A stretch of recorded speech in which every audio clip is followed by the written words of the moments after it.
Okay, all right. So I think we can get started here. First off, right off the top, allergy season has hit me pretty hard, so I apologize if I have to stop to clear my throat. I will try not to do that too much. Second of all, I'm going to pop a link to the handout in the chat for everyone. The chat is open, so feel free to pop in any questions in the chat or converse amongst yourselves, whatever you all want to do. I will be addressing questions at the end of the presentation. Also, this is going to be recorded, and I will be sending a link to the recording to everyone who is registered as soon as the recording is ready and uploaded onto our YouTube channel. Okay, so for those of you just joining us, this is Genealogy, researching ancestors who served in the Civil War. Before we get going, go. We acknowledge that the Boston Public Library's Central Library stands on land that was once a water-based ecosystem, providing sustenance for the indigenous Massachusetts people, and is a place which has long served as a site of meeting and exchange among nations. We are committed to land acknowledgements for all locations at which we operate. We reaffirm this commitment to set the context for our planning, deliberations, and public engagement will take place from the spirit of welcome and respect, found in our motto, free to all. So for those of you who may not know me, I am Jessie Wheeler. I am the genealogy specialist here at the BPL, and I work in the Research Services Department at the Central Library in Copley Square. So what we are covering today, the main topic of this presentation will be Civil War records, but to start off, we're going to talk very briefly about doing military records in general and just general tips for researching with your ancestors using military records. And then we're going to get into Civil War records. We're going to finish up this evening with a case study on my 2 times great-grandfather, Hosea Wheeler, who served in the Civil War. So we're going to look at what I was able to find on him using what resources that we learn about tonight. Okay, so first we're going to talk about military records in general. For those of you who aren't familiar with this, this is the Memorial Arch in Hartford. I have seen this in person. It is quite impressive. The marathon finishes under there, so I was able to run through there on my way to the finish line. So that was pretty cool. So just in general, and this is good for genealogy research, just in general, but particularly for military records, what the things you should have before you start your research is, first of all, the name of the person you're researching. That's the most important thing. The state in which they enlisted or were drafted from. This does not necessarily mean the state in which they lived. Especially during the Revolutionary War, folks would if their state had already filled the quota, then they would go to another place who hadn't filled their quota yet. So that's something to keep in mind. The other thing you're going to need to know is the approximate dates of their service. So if you're looking for someone who served during a particular war, you'll need to know the dates of that war, or if they were in peacetime, the approximate dates of their service there. And the other main thing you will want is a clear idea of what exactly you are looking for. You can't, it's really hard to just go into, I want to find everything I possibly can. That's, of course, we all want to do that, but it's good to at least start with specific things. Like, for instance, are you looking for a personnel file? Do you want their enlistment record? Are you looking for their draft card? Are you looking for muster rolls? What exactly are you hoping to find? So just some good things to know for military research for conflicts taking place on the U.S. soil, including the Civil War, but also the Revolutionary War. Any cities or towns that had any significant ties to military action. So if there was any kind of battle there or a siege or anything like that, a lot of the time they'll have their own collections related to the conflict. So they could be at places like local libraries, the historical societies, and also the National Park Service also sometimes maintains those sites and might have collections related to them. So that's something to keep in mind. So of course, so the Civil War being on American soil, there's going to be a lot of places in the South in particular that are going to probably have libraries or somewhere that have collections related to whatever battle took place there. Also, another good thing to keep in mind, depending on the time period you're researching, if you're going outside of the Civil War, this is true particularly for more recent conflicts, access to records can be restricted. So if you happen to be doing research for, say, World War II or Vietnam, if someone is still living, their records are going to be restricted to them and their next of kin. So that's something just to keep in mind. So the National Archives is one of your best places to start with and one of your best places to go when you're doing military records research. They have a very big collection. We're going to take a look at what I found for my great-great-grandfather there later. They have two different places where records are kept. For before World War I, it's in Washington, D.C., and after World War I, it's in St. Louis. So you can make requests for records online via mail, and now you can go back in person again. I will say, though, they are still working on a backlog due to the closure during COVID. So if you do make requests online or in mail, it's gonna be a while before they're able to fill it for you. They're working on a huge backlog of records requests, not just for military records, but for any type of records that they have. So it's something you just want to be a little bit patient if you are requesting records from them. Another thing to keep in mind is this is mostly if you're researching for World War I and World War II. There was a fire in 1973 that destroyed almost every record of most every personnel file, people who served in the Army during World War I and World War II. My grandfather was unfortunately one of them. My mother wanted help requesting his record, so we did that, and we got a letter back saying his record was destroyed in the fire. So they do not have his personnel record anymore, which is unfortunate because we don't know where he was stationed in England. So if you want to look further into what the National Archives has, there is a section in our Genealogy LibGuide, and all of these links are going to be in your handout, as well as you'll be getting a copy of my presentation tomorrow in our wrap-up email, so you don't have to worry about writing everything down here. Okay. So that was just general military records. So Civil War records. So this is the memorial in Syracuse, right here in this postcard. So some good things to know about Civil War records. So unlike in a lot of previous conflicts, there was a concerted effort to keep records relating to the war during the war itself. So there was a conscious effort pretty much the whole time to keep records. There were mistakes made, and it's not a perfect record collection, but there is a lot more than there were for previous conflicts.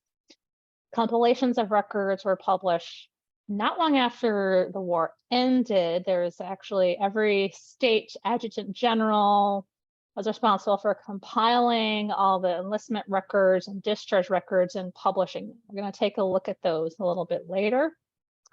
And there were other organizations, in particular the Grand Army of the Republic for Union veterans, that began forming pretty much immediately after the war ended. There were what they called camps that were essentially reunions, and they were formed generally by location of where people enlisted from. So that can be a pretty good source of records. We're going to talk a little bit more about them later. So the other thing keep in mind, so we are located in Massachusetts, so a lot of the stuff I'm going to talk about is specifically focused on Massachusetts, but I am going to go over just more general resources for the whole country, including Union and Confederate ancestors. So as I said, the National Archives is one of your best places to start. They actually even have a whole section of their website devoted to researching Civil War records. So this will go into the different kinds of records they have, how you can request them, and guidance for how to do this research. It's a very thorough section of their website, and it looks like, which is kind of exciting now, you can request pension records online now. So that's something new that they've just added recently. So this can be a good place to start off with if you're not familiar with the types of records that are available, and if you can figure out what you want to do with this records and where to find them. And this is just a really good place to get started. And one of the other great resource done by the government is it's called the Soldiers and Sailors Database, which is put together by the National Park Service. It is a database that contains information about people who served in the Union and Confederate armies during the Civil War. So we're going to take a look at this. I will say the search function is a tiny bit clunky. It can still be useful. So they have different databases looking for soldiers and then sailors, and then you can look for unit history, regiment histories. They have information about cemeteries. They have information about different battles. They have lists of Confederate and Union prisoners of war, lists of medals of honor, and this is one that they're still working on, which is a database of monuments. It is not complete yet, but it's something that they are working on. We're going to take a look here. Let's say we want to look at regimental history. You can see here, it does start off in alphabetical order. So for instance, if you're looking for Massachusetts, you could go down on the side here and find Massachusetts. So you can see a list of all the different units that they have a history for in here. So one thing that we should probably clarify here, there was the National Army, but there was also a majority of the fighters, people were raised in state militias. So for instance, my 2 times great-grandfather was in a militia. So that was something that was organized by the state, not by the federal government. So they are different things. That's something to keep in mind, whether or not your ancestor was in a militia or somewhere else. So this regiment in particular, you can see here, this is a good example. It'll give you a listing of, it'll tell you when they were organized, who the commanders were, what units they were attached to, the different things that they're involved in, their movements, the battles that they fought in. It'll have links to the battles. And it'll tell you how many casualties they had, and so on and so forth. So if you just want to learn more about the regiment your ancestor was involved in, this is, again, a good place to get started. So another good resource, and this is again true in general for genealogy research, are lineage societies. So these are societies, and most people, the most famous ones are probably the Daughters of the American Revolution, Sons of the American Revolution. There are equivalent ones for the Civil War for both the Union and the Confederacy.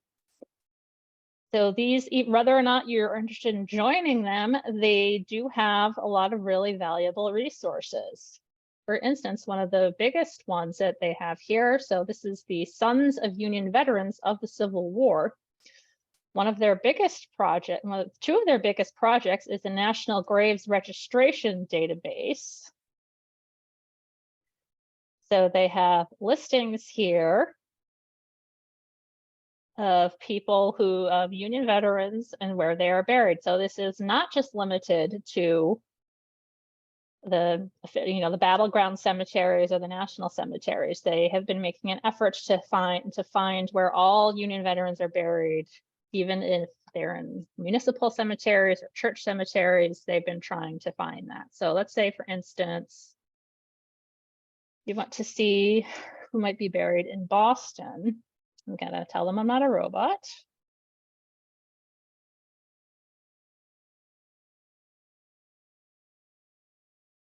Oh, okay, so they do have to do that. So let's just say, just for the heck of it. Okay, so this is everyone with the last name Smith who's buried in Boston who served in the Civil War. So there's quite a lot here. So this will tell you what side they were on, what state they were in. So most of them you see are going to be Massachusetts. This person was in the Navy, and this person was in a regiment based in Ohio, who he evidently came here later. So let's say if you want to click on that, it will tell you when he was born, when he died, how old he was, what unit he was in, and where he's buried. So this particular person is buried at Mount Hope Cemetery. So this, again, if you already know the name of the person you're looking for and you're not sure where you're buried, this is a good place to look. So the other big project that this organization has is the Grand Army of the Republic Records Project. So as we mentioned a little while ago, Grand Army of the Republic was a sort of a fraternal organization that they had reunions and did other events almost immediately. They were organized after the Civil War ended. So unfortunately, there was no central location for them to keep their records. Each post was responsible for its own record. So this makes them kind of hard to find. So what they have been doing is keeping a spreadsheet of what posts there are and what records there are, if they know where they are. So let's look at, let's see. So here we go. These are the posts that they know about for Massachusetts. So this will tell you the name of the post. Each post was generally named usually after someone from the town who served in the Civil War. So that's usually what they're named after. Some of them aren't, but that's what most of them are. So this will tell you the name of the post, the city and county where it was located, and if they know where any records are deposited, where they are. So for this post based in New Bedford, their records are at the New Bedford Free Public Library. So let's see. So Kristen's asking, I have an obituary that my two Tim's great-grandfather was in a GAR, but the post has dissolved. Pretty much all the posts have dissolved. The GAR posts are no longer in existence. They basically would end when the last person who was part of them died. So this is not something that's like the Sons of Union Veterans of the Civil War that is ongoing, that still exists today. The GAR was only for people who served in the Union Army during the Civil War. So once they were all gone, GAR was all gone, which is why it's kind of hard to find records for them, which is why this Lineage Society has this project, excuse me. So it is kind of hard to read, but it is useful to list all of the posts. And if there is no repository listed, that means they don't know where any records are. So it's useful in that way too. So if you want to see what post your ancestor might have belonged to, you can kind of figure it out that way. And it can be pretty interesting. Like for instance, this post here in Springfield, some of their records are in Virginia. So it's kind of weird. This is something that they definitely, if you know of some place that has GAR records that isn't in here, they welcome the information. So it's something that they are actively looking for. It's an ongoing, constant project. So there is also an equivalent. Oh, let's see. Oh, that's great. So Mary Ellen from the New Bedford Free Public Library is saying that they digitized their post records. That is excellent. Thank you so much, Mary Ellen. That is wonderful. Good to know that those records will be more available. That is excellent. So there is an equivalent for women. So there's a group called the Daughters of Union Veterans of the Civil War. They don't have quite these many extensive projects, but they do have some information about places you can research and stuff like that. And so if you're at all interested in joining them, you can. So let's see, there we go. Okay, so there are also lineage societies for the Confederacy. So very similar to the Sons of Union Veterans, as there's a Son of Confederate Veterans. So they offer, let's see if I can get this open. There we go. They do offer genealogy assistance. They have an extensive network of collections related to people who served in the Confederate Army during the Civil War, and they have their own genealogists who can help you out with that. The states in which they have chapters do have their own genealogists located in those states. So this is going to be primarily in the South. For instance, if you see Georgia here, there's the name there, but they, not surprisingly, don't have anyone in Massachusetts, but they will at least tell you places you can go to research. So this is primarily useful if the person you're looking for lived their entire life in the South. There's going to be genealogists working for this group that can help you out with that. And much like the Sons of Union Veterans, they also have a Confederate Graves Registry.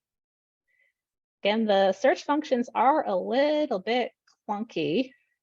It's these things, again, this is just done by a lineage society. It's not something that's done by a huge organization. So it's going to be a little tough, but let's see if we can. Let's just do Smith in Georgia and let's see what comes up.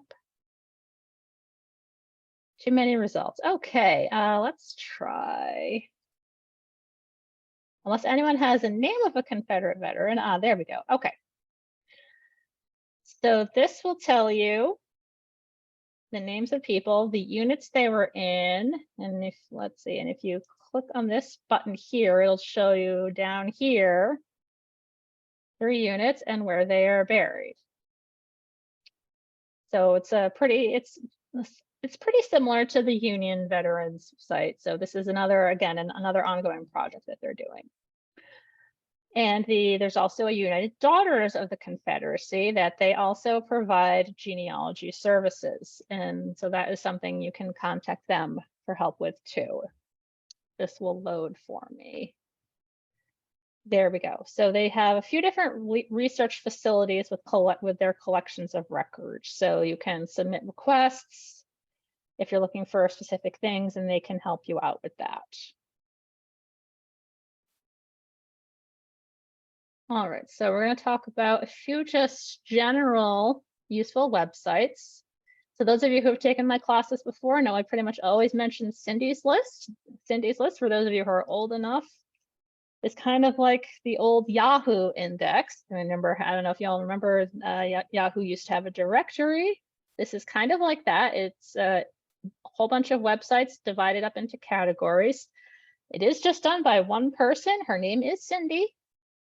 So if you see a broken link in there, you can just let her know. She has hundreds of thousands of categories and websites to deal with here, but it is pretty useful. But just keep in mind, she is just one person, so there might be some broken links. So what you can do here, if you are interested in learning more about the GAR, you can click on the category there. Okay, no, we don't want this ad. There we go. And so this will just be a list of different resources related to GAR. So as you can see here in the database ancestry.com, there are some GAR records that have been digitized. So, and also there's also some in Family Search and a few other places that you can see if they're online. Okay, here we go. So another good general resource for information about this is there's also familysearch.org. I talk about this one all the time too. So this is basically Wikipedia for genealogy. So much like Cindy's List, everything is divided into categories. So let's say you want to look at Maryland. So Maryland being a border state, they're going to have Confederate and Union soldiers. So let's say we wanted to look at information about Confederate soldiers in Maryland. This will tell you what kind of records are available, but they can tell you how you can access them, how you can search things on their site, further places for research, different books you might want to look at, different things on their digital library that you might want to look at. Family Search is also 100% free. You do have to register for an account, but like I said, it is free. So they are an incredibly valuable resource for genealogy research. And in addition to links of records, they will have they also will have articles about how to do certain types of research. So another useful website is from the Massachusetts Historical Society. They have a big collection of things related to Massachusetts history. They're one of the oldest historical societies in the country.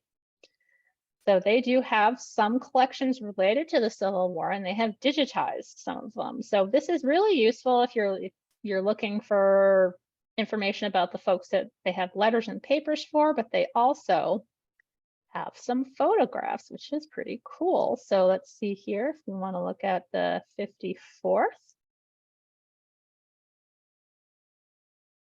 So it'll tell you what's in the collection, and it'll give you a little background of it. So this is a carte de visite collection. So carte de visites were basically when people would go to, their original intention was if people would go to visit each other, they would leave their card, and sometimes they would have a photograph. But these were also later on, they would be sold like in mass market for celebrities. So there would be actors and actresses who would make carte de visites, and people would buy them and put them in a scrapbook. So that was pretty popular. So here we go. So if we go down here, you can see a link to this record. So let's take a look at this one. So this is, let's see. So if we want to look at, let's see, Edward Hollowell, and click on this link here.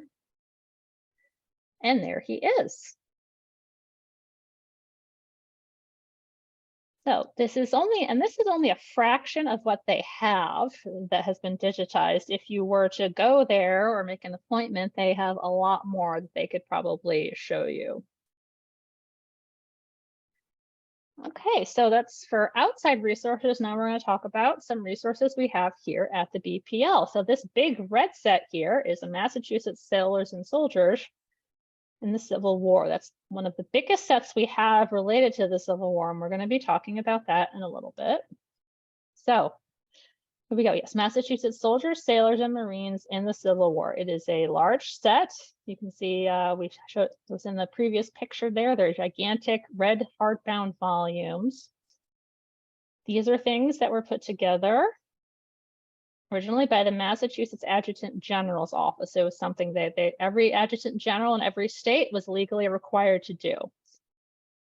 So it is a 9-volume set. There's also so how it works is you need to first look at the index. There is no index in every volume. It is organized by regiment and branch of service. So it's going to be the Navy and the Army. So that's basically how it's organized. So what you're going to need to do is look at the index in order to figure out what volume your person is going to be in. And then you would look at that volume to see there. It's not labeled as such here, but this first link here is the index. This is all completely online. You can also come in and take a look at it in person should you want to. I'd be happy to show you where that is. So most of these are going to be published records. These are all books here. So another one that's interesting. So the Massachusetts State Archive also has a decent collection of records related to the Civil War. So we have an index here, a book here that will tell you what exactly they have. Oops, come on. Okay. And we also have a book on Civil War regiments from Massachusetts. So this is this is published. I believe it was put together. Oh, okay. So this is based on information from the state. So you can look at that. So we're not going to look at all of these. There's also books about one unit called the Andrew Sharpshooters. Andrew was the governor at the time of the Civil War, and there was one specialized unit of sharpshooters that was informally called the Andrew Sharpshooters. They were very important in different skirmishes and battles. So even more published records, we have War of the Rebellion, official records of the Union and Confederate armies. This is another really big set. This is mostly going to be troop movements and battle summaries, things like that. We also have a supplement. Another massive set we have is the roster of Union soldiers. The only volume we have out right now is volumes 2 and 3, because that's where Massachusetts is in. So Massachusetts starts in volume 2 and goes into volume 3, and Vermont happens to be in volume 3. So that's why we have that one out. We do have the entire set.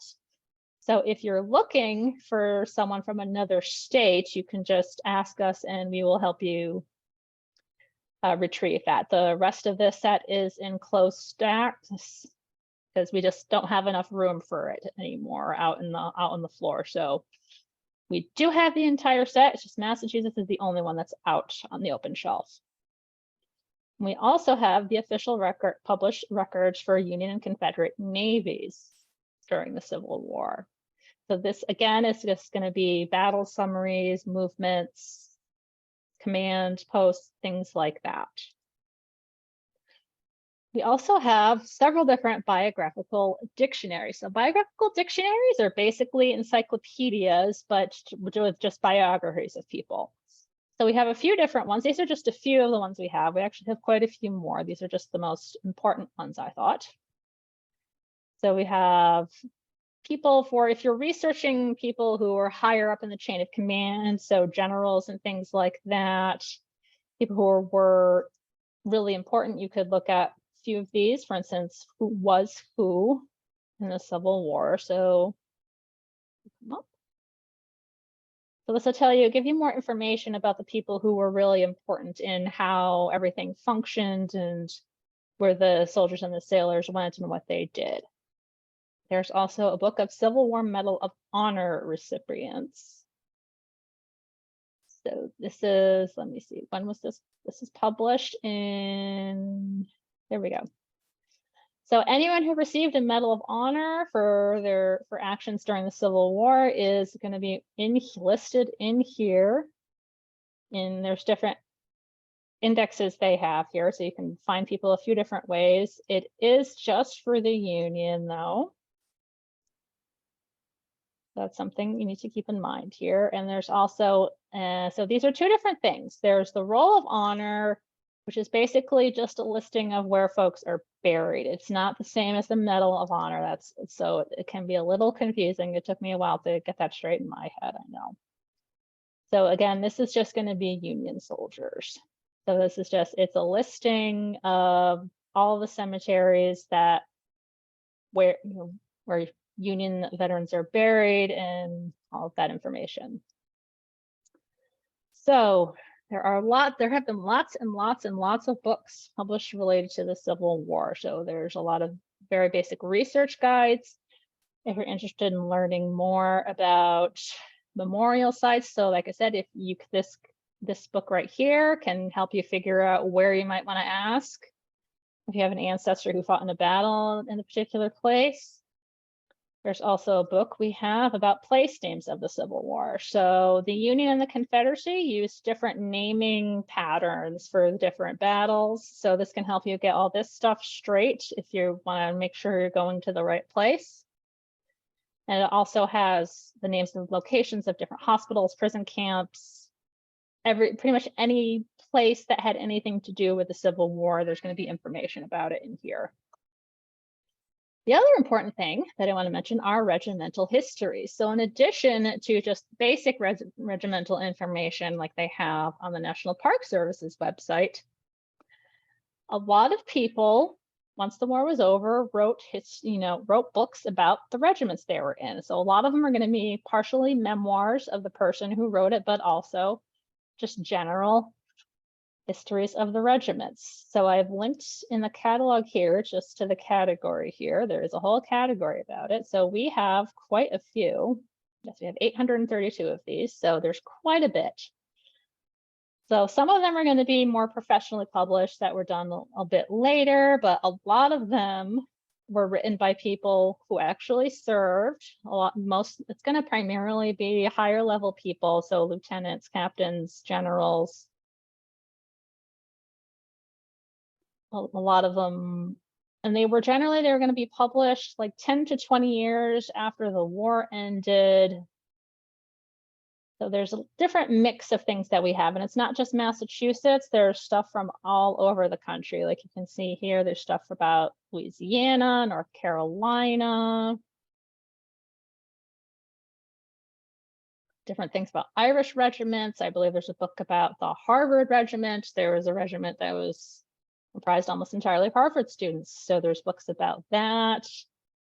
Really, if you know the name of the regiment they were in, it's worth just searching in here to see if there's a book about it, because chances are there is. There's been a lot of books written about this. That's one thing I always highly recommend, is if you know the regiment they were in, see if there's a book about it, even if it wasn't famous. Okay, so we also have some online resources. So a big part of what we have is the anti-slavery collection. So this, of course, will have a lot to do with the Civil War. And a lot of this is going to be on archive.org. A lot of this is based, this was donated to us by the family of William Lloyd Garrison. So there's a lot of stuff in here. There's also, you can see just in general what we have on the Internet Archive related to the Civil War. So a lot of this is going to be information about it, and your ancestors may not necessarily be mentioned, but there's different aspects of it that will be discussed. So the older books you'll be able to read in full online. A lot of these are like some of the oldest books to be written. These were like the first books to be written about the Civil War once it was over. You can also look in Digital Commonwealth. This is a statewide resource that has things contributed to it from libraries and other institutions all over the state. In the BPL's collection, we have some of these cartes de visites that I mentioned earlier. So people would pose for their portraits here. So we have some photographs. We have some letters. So this particular here is a report on a particular town's raising of a unit. Pictures of guns, advertisements for raising a unit. All kinds of interesting things in here. Even if you're not researching a specific person, I highly recommend just looking through this if you're at all interested in the subject, because a lot of this is fascinating. And lastly, for our online resources, the Leventhal Map Center has a collection of maps related to the Civil War. There were also a lot of maps produced around the time.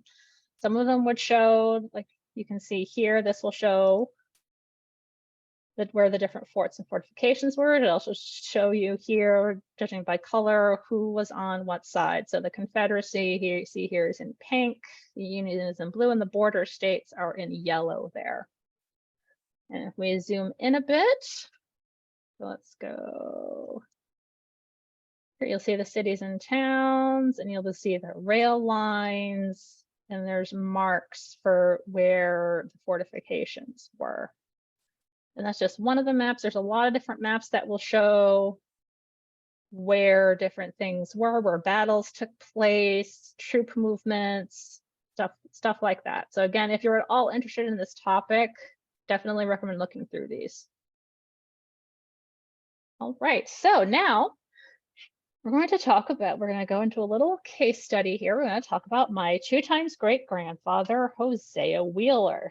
This picture here is from the assault on Port Hudson, Louisiana, which I can, as a little spoiler here, I can tell you his unit was involved in this. So I just said in the beginning, these are the basic things we're going to need to know if we're researching someone who served in the military. So I know his name. I know he enlisted from Massachusetts during the Civil War, so I know what years. So what do I want to find? So when I started this, I was looking for his enlistment record or draft information. If he had a personnel record, if I found his regiment, I want to know some history of it. If his obituary or death notice, if I could find that, and any pension records that might exist. Pension records can be really useful, particularly for tracing folks who died. So you can get a sense of, okay, this person, so it'll list their next of kin. You can see, oh, he was married to this, or this was his child. So they can also be useful for researching their families, not just them. Okay, so first thing we're going to look at, so this is what comes up in the roster of Union soldiers. This is out on the open shelf here. So I'm going to make this a little bigger here. Okay, so this is how it's laid out. This is the volume that's going to be out. So here we see here, there's Hosea. So it says right here, MIL. That means he was in a state militia. He was not in the U.S. Army. And this will tell you what unit he was in. It was the 49th Infantry, and then Company B. So that's what he was in. A lot of folks here you're going to see were in the militia. There were a lot of people who served in the militia, not the U.S. Army. Okay, and so in our big set, so I told you before, in the Massachusetts soldiers, sailors, and Marines in the Civil War, we need to look at the index entry.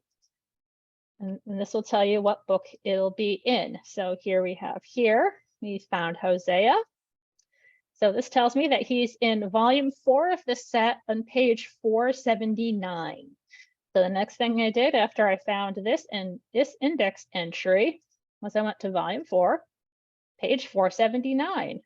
And there he is. So let's make this a little bigger. Here we go. So we can see that here. So this has his name, his rank. So he was a private. Where he lived. So he lived in West Stockbridge when he enlisted. He was 45 years old, which is, again, rather old for someone who was enlisting. You can see most of the folks on here are in their late teens, early 20s. So he was probably one of the oldest people in his unit. I'll tell you his occupation. He was a farmer. I'll tell you he enlisted on September 8, 1862. He mustered in September 19th. And then he died August 24th, 1863 of disease in West Stockbridge. So I can say that is pretty unusual. And it's sad that he died, but it's fortunate he was able to make it back home before he died. So in that way, he was lucky.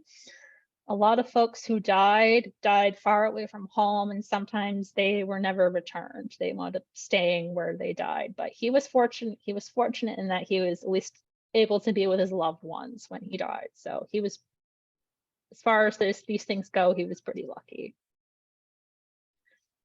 So now that I know what unit he was in, I want to see. There was a book about it, and there was. So a fellow in Company C by the name of Henry Johns wrote a book called Life with the 49th Massachusetts Volunteers that was published in 1890. He had a bit higher rank than my great-great-grandfather. And there actually was an entry about him in here. So it says here his name. So this particular section, this particular excerpt comes from a section where Mr. Johns was talking about all the stuff that happened on all the people that died during a particular time span. So it talks about Hosea on the day that he died in West Stockbridge. He was 47 years old, and it even says, he was spared to die among the friends for whom he went forth as a soldier, and as such contracted the disease that has carried desolation and sorrow to so many hearts. But I can say, having read more of this book and more about this regiment, they were stationed in Louisiana. They were primarily involved in the Gulf campaign, and a lot of people got various intestinal diseases down there. A lot of people in his unit got sick, and a lot of them died of the same thing that he did. He, at least, like I said, died when he was home already. So this was pretty cool. I really just looked at this book expecting just to read more about his regiment. I did not think that he was actually going to be mentioned in it, and he was. So that was, again, something to keep in mind. Even if your person you're researching wasn't super high up, if he was quote unquote just a private, he might still have been mentioned in the book. So the other thing I did, I also filled out the application to get records from the National Archives. So I will say this was many years ago that I did this. It was well before COVID that I put in this request, so it didn't take too long. So again, like I said, they are backlogged, so just keep that in mind, but they will have some stuff here. So this is what the National Archives sent me. So these are copies of records of him from various muster rolls. So starts from the left here. You can see here, it says his name. He was a private, gives his captain's name. It was Captain Garlick, and that he was 40. This says he was 44. So it says here, I'm going to read this to you. Company muster in roll of the organization named above, roll dated, officially Camp Briggs, Pittsfield, Mass, September 19th, 1862.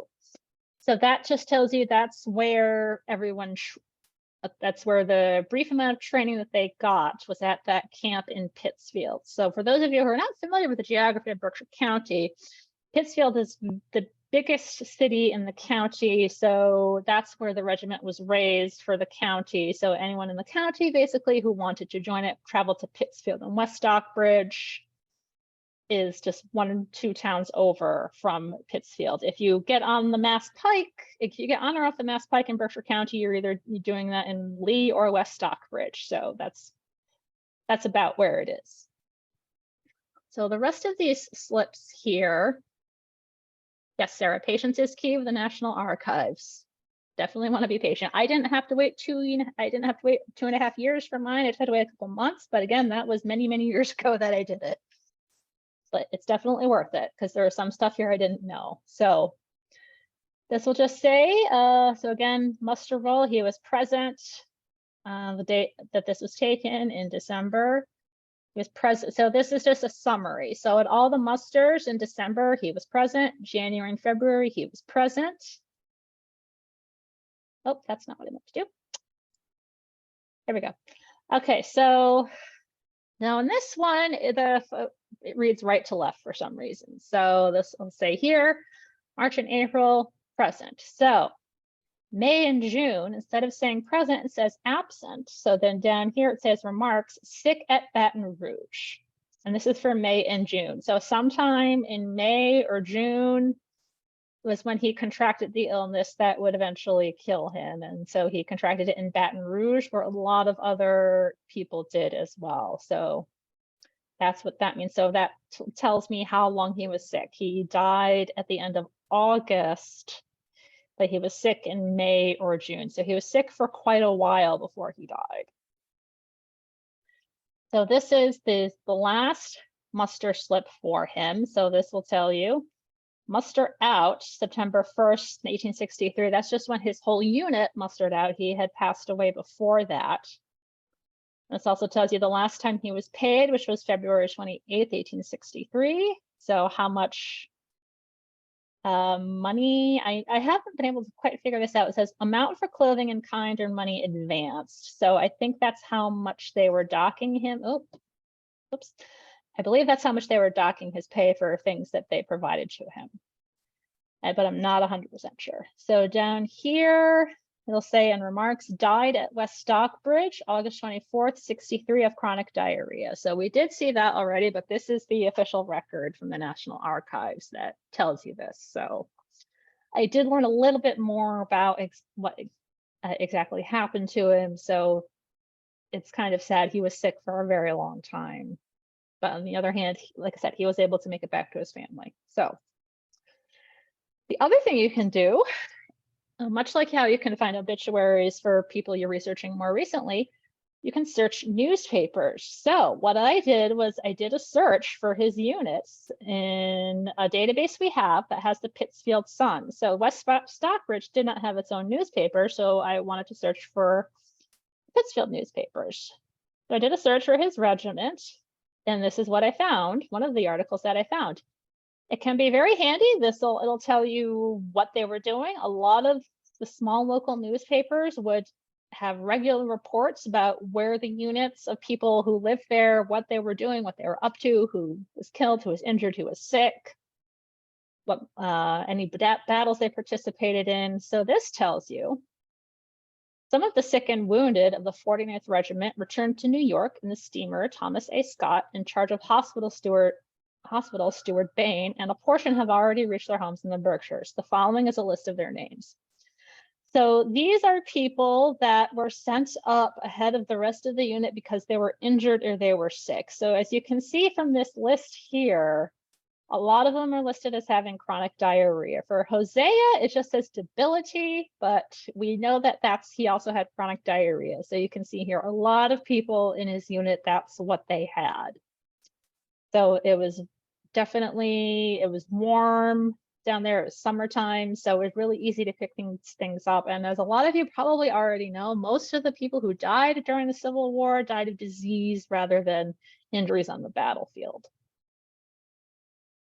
So another thing I was able to find for him was a death notice. So this was in the Berkshire Eagle, which is the other big newspaper in Berkshire County, which is still in publication today. So I found that here. It's just a list. So it says here again, West Stockbridge, August 24th, chronic diarrhea. Hosea, they misspelled his name. And this says he is 47, and then again, the member of his regiment. So depending on what you search for first, there's a lot of different places where you can figure out what unit they were in. So this also includes the death notice. So as I mentioned before, there are also pension applications, and these can be useful for tracking the rest of his family. So I have this one right here. This is for his widow. His widow's name was Catherine. And again, it tells you what unit he was in, the date of the filing. So this was filed November 4th, 1863. So this would have been, yeah, so this would of course been after he died. And it gives you the application number if you were wanting to track different filings for this. So it doesn't really say much else beyond this. I wasn't really able to find much else about what happened with this claim. She did, I can say from my for the research, she did remarry a few years later. She married someone else, so which was not terribly uncommon because women had a hard time getting by back then. So a lot of widows did wind up remarrying at some point, just even if first financial support.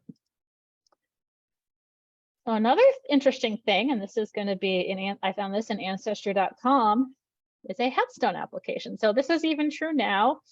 If you have someone who died, who was a member of who died in service, you can apply to the government to pay for their headstone. So this is something that they did. So you can see here, there's his name, his company, where he's going to be buried. So in the village cemetery in West Stockbridge, I'll tell you the date of death and who the headstone was supplied by. So in this case, it's D.W. Whitney.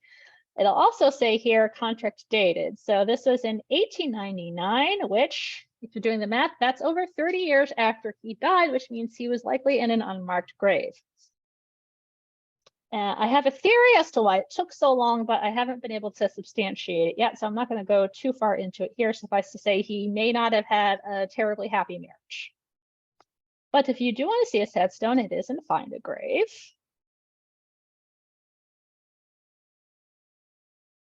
So let's see if we can get, so some people, this is what they do. They'll just go around to different cemeteries and take pictures of everything. I know you can't see this terribly well. I'm going to try to make it a little bit bigger.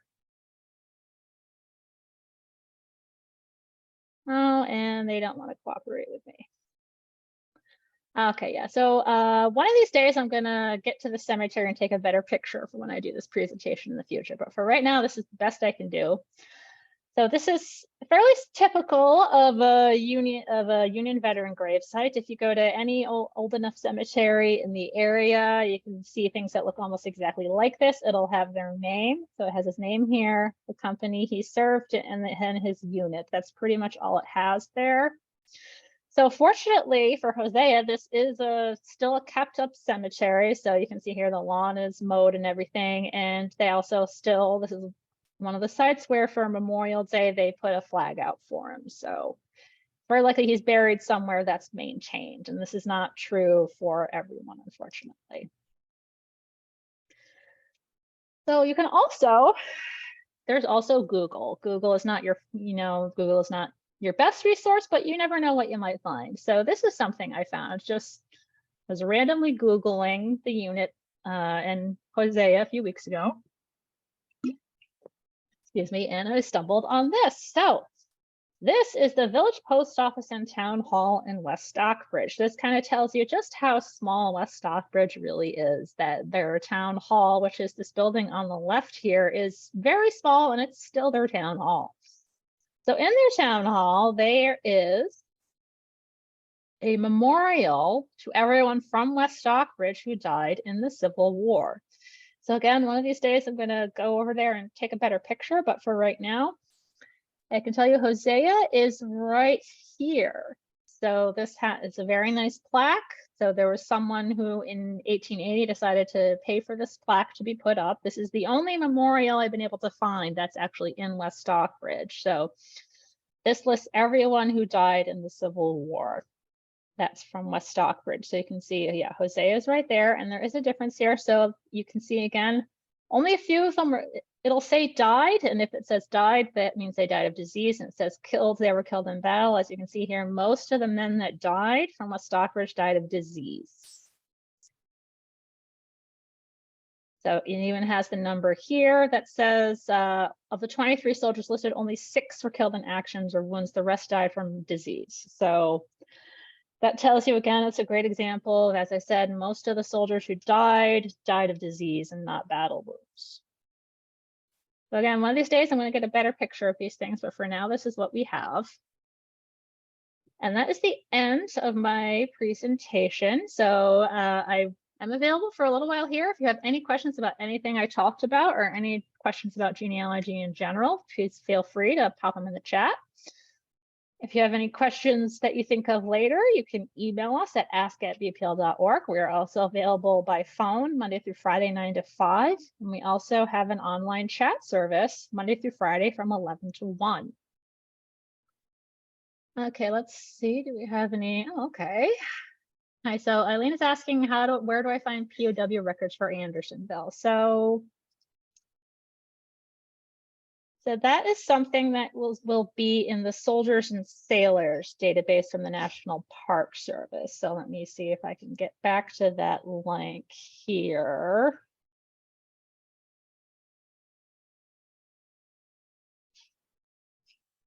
So they do have down here on this site a prisoners database. So you can just look at you can browse. The state here is the state the folks were from.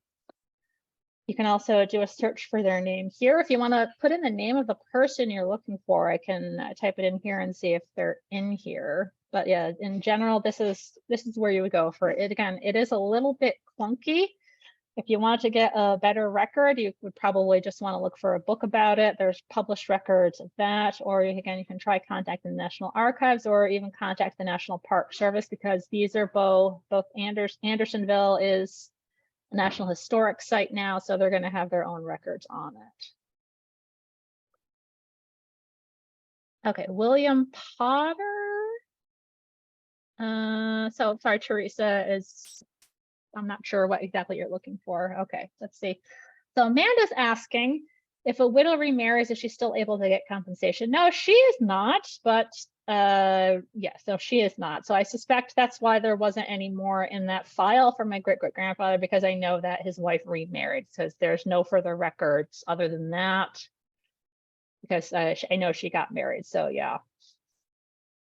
Yeah, that's basically how it worked. Not everyone remarried. So there are some folks who will have much more extensive files if their widow did not remarry. So you'll see more information on their applications. But she did remarry a few years after he died. So there's not much on that. Oh, that's great. So let's see. Okay. So while we're talking here, what I can say a little bit more about my theory, I did find one other pension application file for Hosea, but it was someone who said it was his child, but he had a different last name, and I found out that child listed on that record was not his child. It's his birth record, and he was born in 1860, and he's marked as illegitimate. So Catherine was not entirely faithful to him. She had a child with another man shortly before the Civil War began. So I suspect that might have something to do with the lack of pension records afterwards, and why he might not have been buried, and why he didn't have a headstone right away. But again, I don't know for sure if that's why. That's just my theory. I just found all this information last week, so I don't have a good hold on it yet. I just thought that was kind of interesting. Okay, let's see. Okay, let's see. So Susan is asking, is there a certain place you may be able to find photos looking for someone from a New Hampshire regiment? So there isn't a single place that you can find photos. What I would do is, since you know what regiment they were from, try contacting the library where the regiment was raised to see if they might have a collection. The other thing you can do is you can look at you can see if there are any GAR records. Sometimes there might be records of what they called them camps, but they were basically large scale reunions. There's a lot of pictures from the GAR things. So that's what I would suggest you do. Like I said, there isn't one central place where there's going to be photos of everyone. There's actually a reference question we just got recently for someone looking for a photo from a Massachusetts regiment, that there's not going to be photos for everyone. Not everyone had a photo done. So, but But like I said, if you know where the regiment was, so try contacting the library in that town to see what they might have, or if they don't have anything, they probably know who might. So that's what I would do.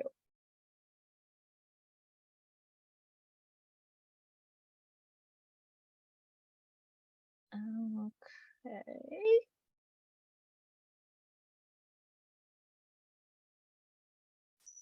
So let's see.